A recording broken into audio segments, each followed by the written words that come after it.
Assalamualaikum warahmatullahi wabarakatuh. Apa kabar semuanya teman-teman? Semoga teman-teman dalam keadaan sehat walafiat, panjang umurnya, serta berada dalam lindungan Allah Subhanahu wa Ta'ala.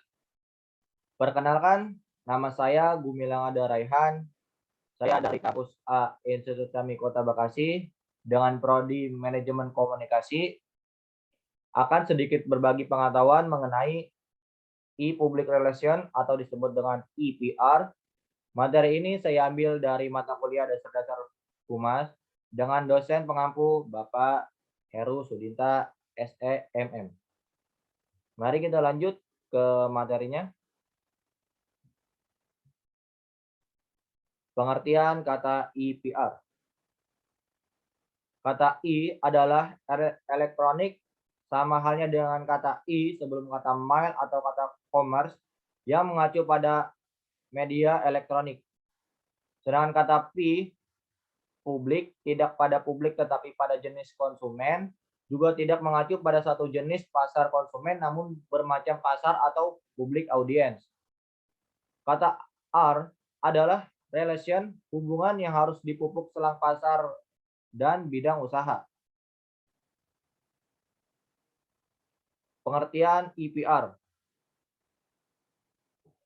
Pengertian EPR secara singkat bisa diartikan sebagai agenda kehumasan yang dilakukan di alam internet melalui memainkan agenda publikasi sampai memainkan customer relation management. Mengingat popularitas dan multifungsi media internet, media ini dimanfaatkan pula oleh para pelaku PR untuk membangun merek brand dan memelihara kepercayaan atau trust. Ditunjang oleh bermacam perangkat seperti mail, kartu elektronik, autoresponder, direct mail, media sosial, media cyber, dan lain-lain. Keuntungan PR dalam menggunakan internet, yang pertama itu informasi cepat sampai pada publik. Yang kedua itu sebagai iklan, media, alat marketing, sarana penyebaran informasi, dan promosi. Yang ketiga itu siapapun dapat mengakses internet, tidak terbatas oleh ruang dan waktu. Yang keempat itu internet dapat membuka kesempatan melakukan hubungan komunikasi dalam bidang pemasaran secara langsung.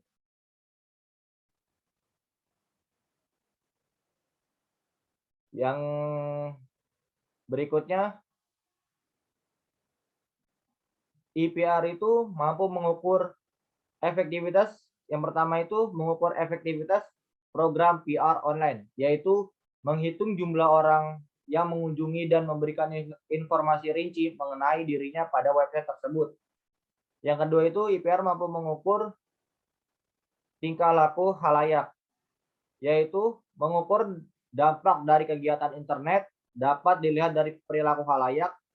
Perusahaan harus memfasilitasi situs mereka dengan segala informasi yang perlu diketahui oleh masyarakat. EPR juga mampu mengukur yang pertama memantau liputan media.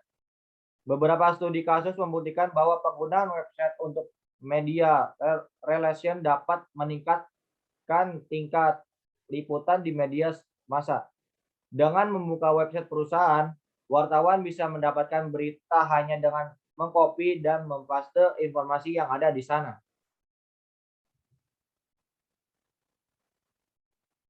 Manfaat EPR. Yang pertama, komunikasi konstan, yaitu internet bagaikan satpam yang tidak pernah tidur selama 24 jam per hari dengan potensi target publik seluruh dunia. Yang kedua itu respon yang cepat. Internet memungkinkan PR merespons secara cepat dan serta-merta semua permasalahan dan pertanyaan dari para prospek dan pelanggan. Yang ketiga, pasar global. Internet telah menutup jurang pemisah geografis kecuali psikologis setelah seorang PR terhubung ke dunia online. PR dapat langsung berkomunikasi dengan pasar di Arab Saudi, investor di Swedia, dan mitra bisnis di California dengan biaya yang sangat minim. Yang keempat itu interaktif. Internet membuat PR dapat memperoleh feedback dari pelanggan atau pengunjung situs web seorang PR. Dengan demikian, seorang PR bisa tahu keinginan mereka sehingga tidak perlu lagi menebak-nebak. Yang kelima itu komunikasi dua arah. Komunikasi antara organisasi PR dan publik merupakan tujuan untuk aktivitas IPR karena aktivitas ini akan membantu PR dalam membangun hubungan yang kuat dan saling bermanfaat yang tidak dapat dilakukan langsung oleh media offline. Yang keenam itu hemat. IPR dapat membuat organisasi menjadi lebih hemat mengingat IPR tidak membutuhkan biaya cetak. Semakin murahnya biaya internet akan membuat biaya IPR semakin terjangkau. Adapun beberapa peristilahan dalam dunia PR. Yang pertama itu banners ads, yaitu sejenis iklan kecil atau ditempatkan di situs web. Yang kedua itu cost per klik atau CPC, yaitu biaya yang dikenakan kepada si pengiklan setiap kali seorang pengunjung mengklik iklan banner mereka. Yang ketiga itu CPM atau cost per thousand, yaitu menghitung biaya iklan banner jika suatu situs web menjual ruang iklan yang didasarkan oleh impression. Yang keempat itu yaitu kumpulan stok maya yang dikumpulkan dalam satu situs mall online, disebut juga internet shopping mall. Yang kelima itu cybernaut, yaitu orang yang berselancar di dunia maya. Yang keenam itu hits, yaitu beberapa kali pengunjung mengakses ke suatu situs web atau file atau objek yang ada di situs web.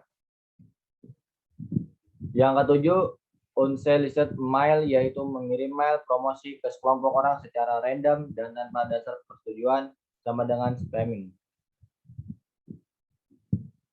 Yang kedelapan, cyber viral marketing, yaitu gaya publisitas dari mulut ke mulut.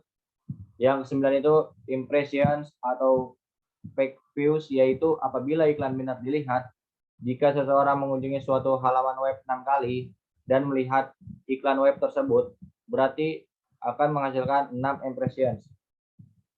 Nah, jadi itulah penjelasan secara singkat mengenai IPR. Semoga penjelasan saya dapat bermanfaat dan bisa dimengerti. Mohon maaf apabila banyak kekurangan atau kesalahan kata, mohon dimaafkan. Saya Gumilang Darehan dari kampus AI Institut Kami Kota Bekasi. Assalamualaikum warahmatullahi wabarakatuh.